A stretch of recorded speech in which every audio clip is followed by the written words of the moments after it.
Our guest today is Dr. Thomas Seyfried, professor at Boston College and author of the groundbreaking book, Cancer as a Metabolic Disease.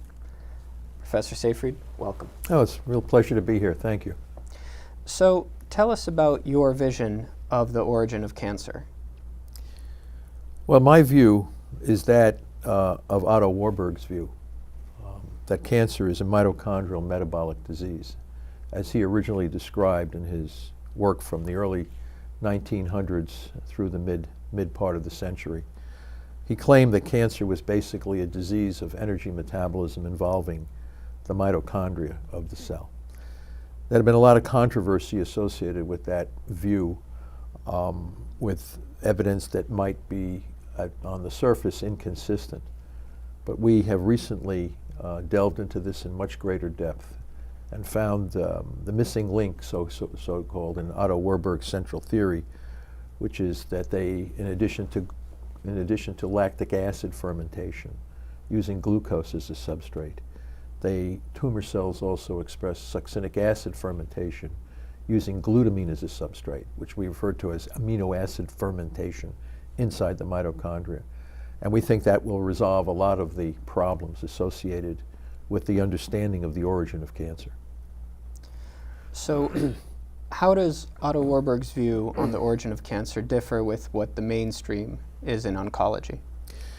Well, the mainstream views cancer as a genetic disease, and this is clearly stated on the website of the National Cancer Institute.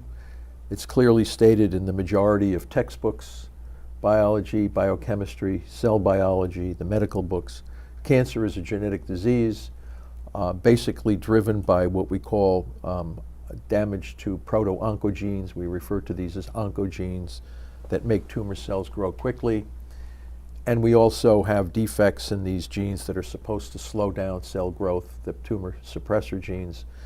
And almost the entire field has focused on precision medicine, personalized therapies that deal with the various types of mutations that might be found in cancer cells, with the understanding that this is primarily a type of genetic disease. That's what we call the dogmatic view of what cancer is. And that essentially started with the work of Theodore Boveri in 1914, when he considered from work in a sea urchin that looking at cancer cells with broken chromosomes, he felt that the origin of the disease might be due to some genomic problem in the nucleus, although he apologized profusely for his profound lack of knowledge on anything associated with cancer. Regardless of that and his apologetic comments, the field seemed to embrace a purely speculative idea from someone who knew very little, if anything, about cancer. So, in your opinion, it is not primarily a genetic disease? No, it's not a genetic disease at all. It's primarily a mitochondrial metabolic disease, as Otto Warburg originally described. The gene mutations that we see in cancer are largely downstream effects of damage to the respiration. So the mutations are simply an effect that would be expected from a defect in the ability of the cell to generate energy through respiration. So most of what is being studied in the field today are epiphenomena. They're effects, they're not the causes of cancer. And in my view, this is the reason why we have a continued crisis in this disease, with over 1,600 people a day dying in the United States, and in China maybe as much as 8,100 people a day dying. And people are dying all around the world as the result of this fundamental misunderstanding on the origin of the disease. And what's the evidence that the origin is metabolic and not genetic? Well, the origin of metabolic is all cancer cells, regardless of the tissue that they arise in, show signs of fermentation. These are clear signatures of the kinds of energy metabolism that goes on in the cell. So most cancers, in fact, they refer to it as the Warburg effect, an effect where cancer cells produce large amounts of lactic acid. Lactic acid is a waste product of a fermentation metabolism. All cells on the planet were fermenters before oxygen came into the atmosphere. So all organisms that existed fermented before oxygen came into the atmosphere. Cancer cells, regardless of whether they come from the brain, the colon, the bladder, they are fermenters. They will ferment either lactic acid or succinic acid using glutamine as a substrate. This is the common phenotype of all cancers, not the gene mutations, because we know every single cell in a tumor has a different genetic composition. No two people have the same composition of genes, and there's no cancer cells where a gene is constantly seen. So this is what would be expected from a downstream epiphenomenon, not the origin of the disease. But what about all of these genetic markers like BRCA1, BRCA2 that seem to be so predictive of the development of cancer in BRCA1, BRCA2 case in breast cancer in women? Well, they're not so totally predictive. They have a penetrance of about 50%, which means that 50% of the women that would have that mutation never develop cancer. Cancer develops in the breast of a woman with BRCA1 only if that gene damages the respiration of the cell. And that's where you see BRCA1 expressed in mitochondria causes mitochondrial damage. Now, why some women who have BRCA1, the same mutation that another woman would have to develop a breast cancer, why that woman doesn't develop the cancer? As Otto Warburg said, there are many secondary causes of cancer. There's only one primary cause, and that's damage to the respiration. If BRCA1 damages the respiration in a population of cells in that individual, the likelihood of cancer will be high. If the gene does not damage the respiration, these women have these mutations and never develop breast cancer. And that's true for every single one of the so-called inherited risk factors. We don't call these causes, they're risk factors. A person exposed to chemical carcinogen might get cancer of the breast or some other organ. But not everyone exposed to that chemical will develop a cancer. So the cancer is the chemical carcinogen is considered a risk factor, not a direct cause. The carcinogen will cause cancer only if it damages the respiration in a population of cells. If it doesn't damage the respiration, the risk of cancer was very much lower. And is there evidence at the cellular level that damage to the respiration is the primary driver of cancer? We know if we look at all kinds of cancers under the electron microscope, you have to look at these under the electron microscope, you'll see damage to the structure of the very organelle that's supposed to provide respiration. And in biology, one of the most fundamental tenets of the field is that structure determines function. And this goes back to the evolutionary concepts of Darwin and others, that structure determines function. If the structure of the organelle is damaged from electron microscopy examination, it's very likely that that function of that organelle will be damaged. Therefore, it will not be able to respire, and cells that would have those damages would be fermenters, and that's what the massive evidence in the scientific literature has already shown.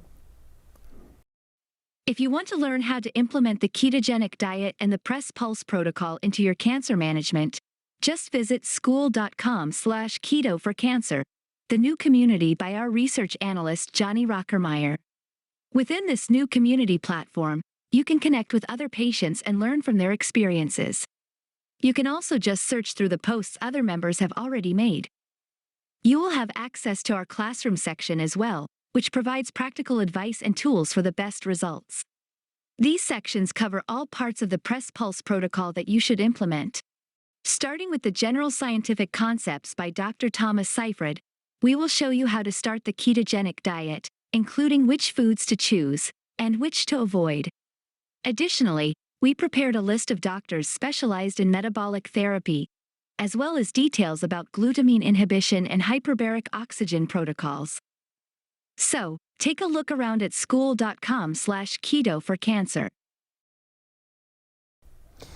And could you speak to the nuclear transfer experiments that helped you come to this view, which you outlined in your book? Yeah, well, the nuclear transfer experiments were a series of experiments that were done by some of the leading developmental biologists over the last many decades.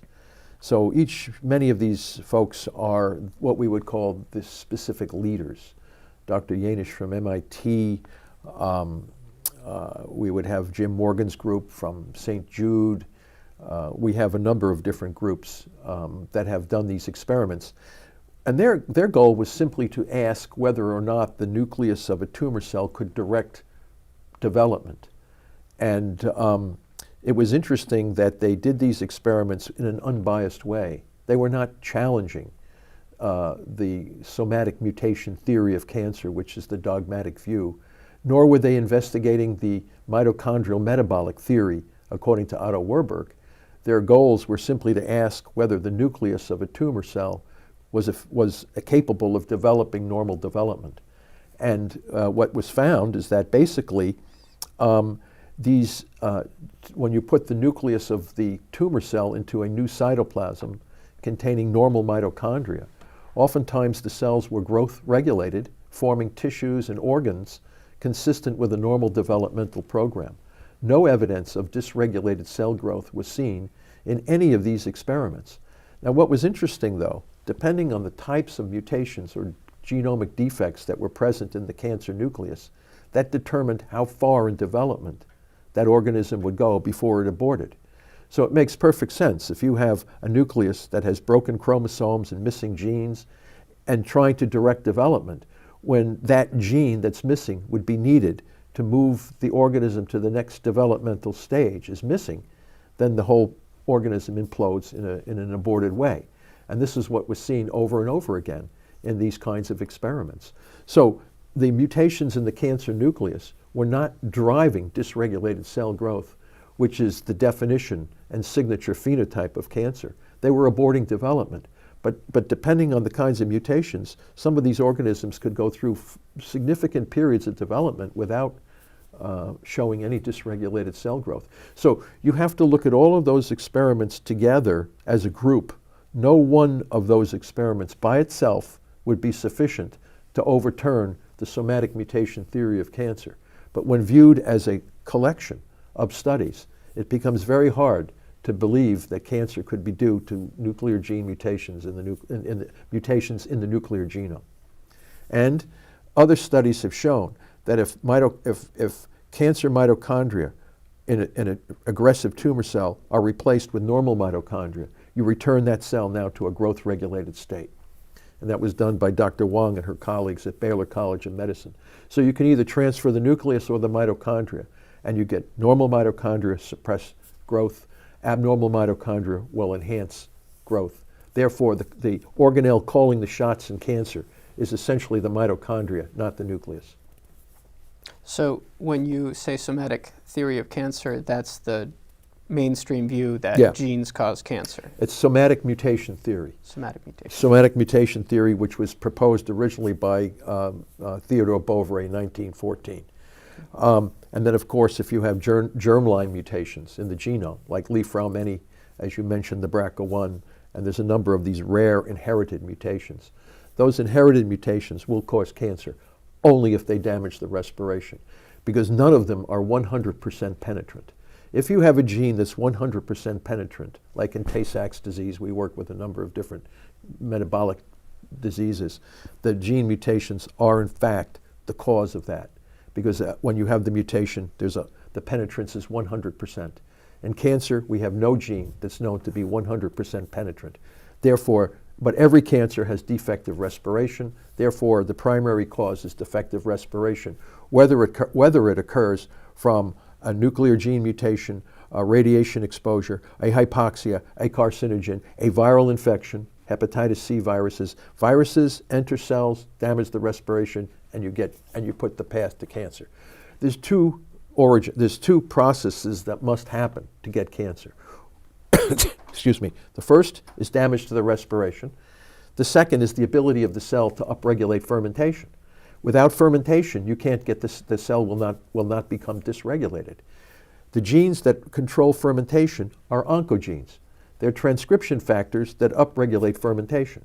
So obviously, when the respiration is damaged, oncogenes turn on, but they're an effect, they're not the cause. They allow the cell to transition into a fermentation metabolism, and that puts the cell on the path to carcinogenesis. So fermentation is an older way of deriving energy, and it's less efficient. It's not based on oxidative respiration, right? That's true. Oxygen. These are ancient pathways that existed for energy metabolism before oxygen came into the atmosphere. So when there is damage to the ability of the cell to respirate, it goes back to an earlier way of making energy, and That's the key problem. The key problem is as long as there are fermentable fuels in the microenvironment that can drive the dysregulated cell growth, you will then progress through the process, the progression of the disease itself. If fermentable fuels become restricted, that cell can no longer divide. It dies. And this is what the phenotype of cells before oxygen came into the atmosphere was. They were characterized as having unbridled proliferation. And Albert Szent-Györgyi had described this in his 1977 paper in PNAS, that before oxygen, all cells on the planet were in this vigorous fermentation metabolism of unbridled proliferation. And they would die as soon as the fermentable fuels were exhausted in the microenvironment, and the cells would die.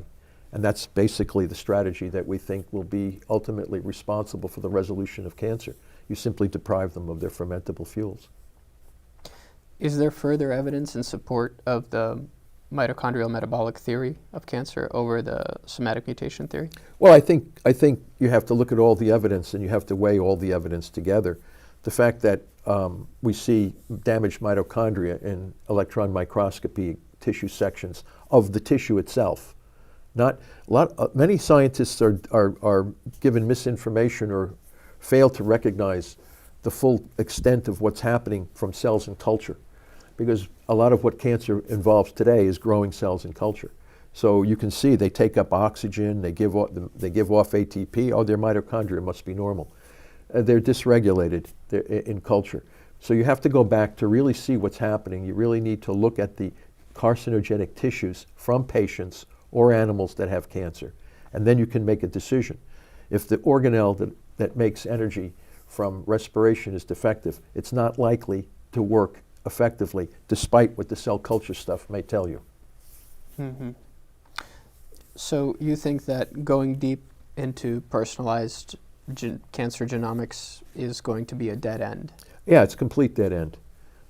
It's a waste of time and massive money.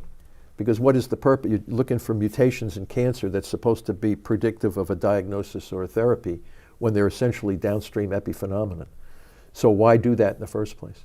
And then the other thing is, where do you get the tissue from to make the gene expression profiles? You need needle biopsies. You have to take a tissue from a living person and you have to analyze the genetic mutations in that tissue to make a prediction on diagnosis or therapy. Now, if the mutations are irrelevant, then putting a patient at risk doing needle biopsy is unnecessary. So this is the thing.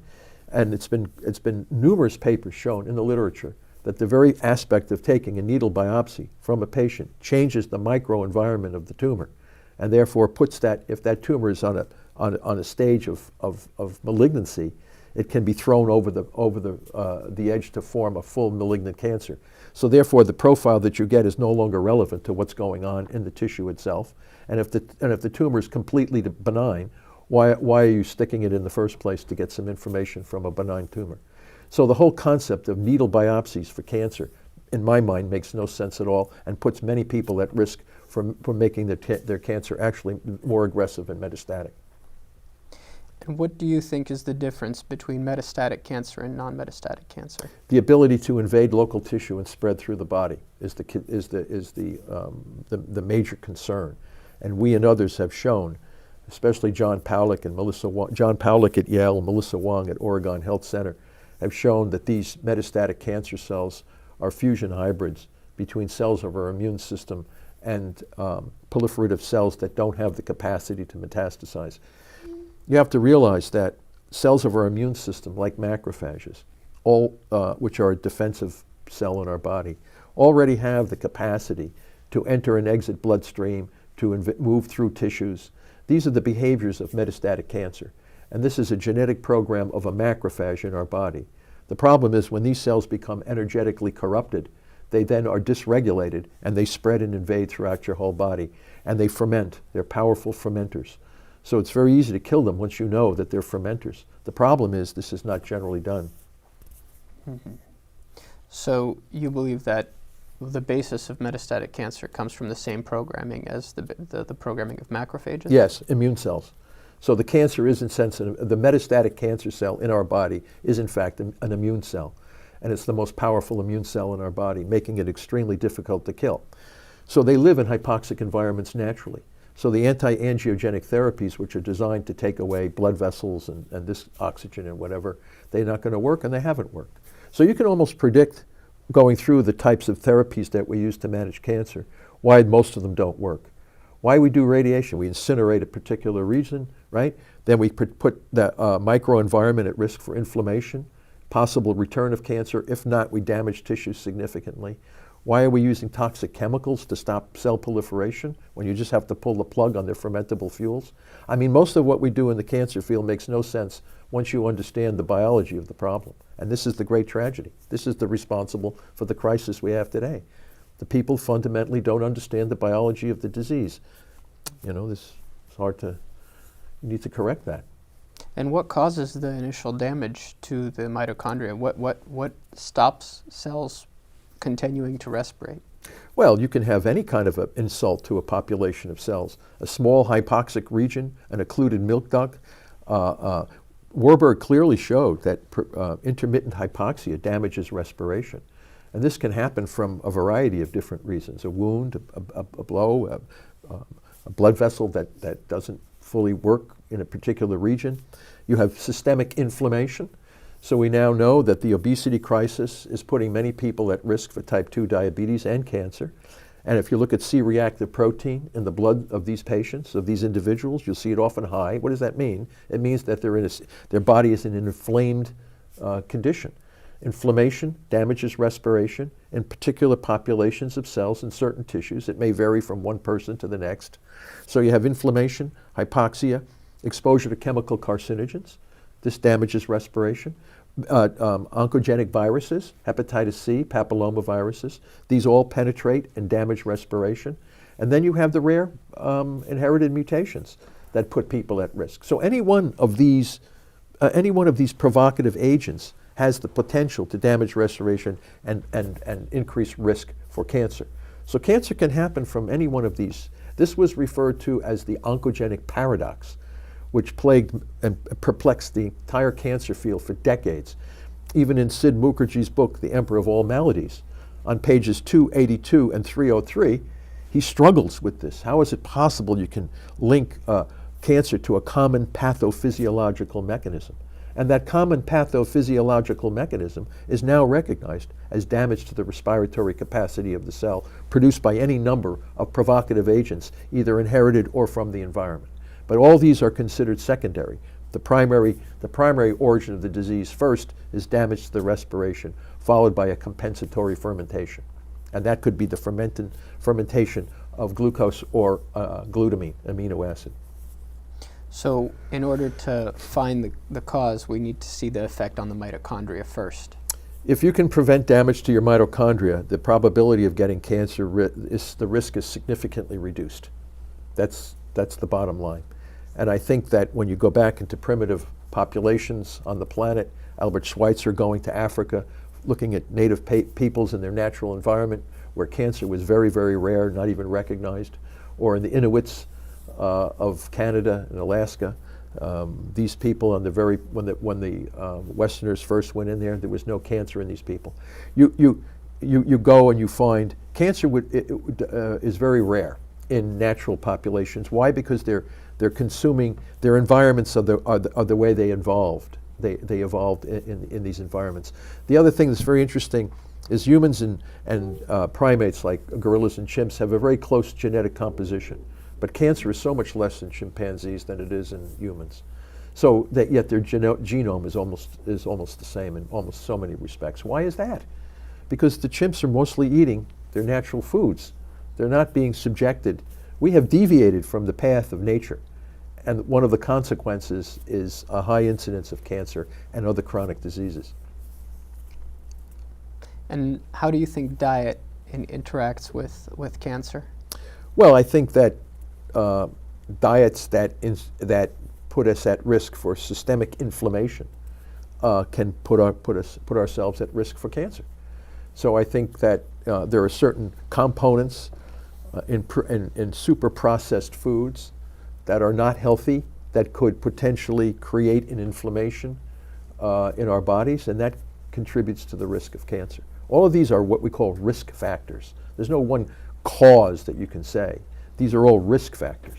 The only real cause is when that risk factor damages the respiration in a cell. So how do you prevent that? Well, you've got to keep your mitochondria healthy, and what's the best fuel for keeping mitochondria healthy is ketone bodies, which you get when you stop eating for several days or a week.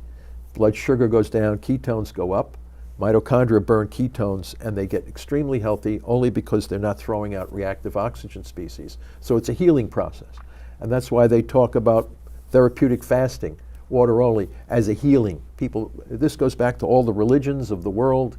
People always knew intrinsically that by water-only fasting, one would renew themselves. Well, there's a strong biochemistry for the logic of that. The problem is, in Western societies, most people don't do that anymore. And when you speak about water-only fasting, what's the time frame you're talking about? It's hard to know. It depends on the individual, the age of the individual, whether they've practiced this or not practiced this. So that's why we developed the glucose ketone index monitor, to allow us to know, because the idea is you're bringing the person into what we call a therapeutic state, right? Therapeutic ketosis is when blood sugar is down and ketones are elevated within normal physiological ranges. So with the glucose ketone index calculator, an individual, whether they have cancer or not cancer, wants to know whether they can get into therapeutic ketosis. They take a drop of blood and they measure the glucose with one strip, put it into the meter, get the glucose, put another strip, ketone strip, into the meter and get it, and you get the ratio in millimolar of glucose to ketones. And that ratio tells us what degree of ketosis, if we're in ketosis, and what degree of therapeutic ketosis we're in. So this is a biomarker to let an individual know if they're in a state of therapeutic ketosis. And that state would then allow mitochondria to become rejuvenated and would significantly reduce cancer. Now, how long it lasts, we don't know. We haven't done a lot of these experiments. In that same state then also puts massive pressure on tumor cells. If tumor cells are already there, then they need glucose, the prime fuel. The glucose goes down. They can't use the ketones because their respiration is damaged, so they become metabolically marginalized. So it's a very interesting approach to both manage the disease and also prevent the disease. So the theory has a lot of application. Yes, and not only for cancer. The same problems of inflammation also underlie type 2 diabetes, a lot of cardiovascular disease, as well as what we now think of dementia and some of these other chronic conditions that are afflicting many different people throughout the Western societies. Well, I hope this knowledge becomes integrated into practice very soon. Well, it's always it's much easier to talk about it than to actually integrate it, because once people realize what they have to do, they say, this is, you do it and tell me what it's like. Thank you.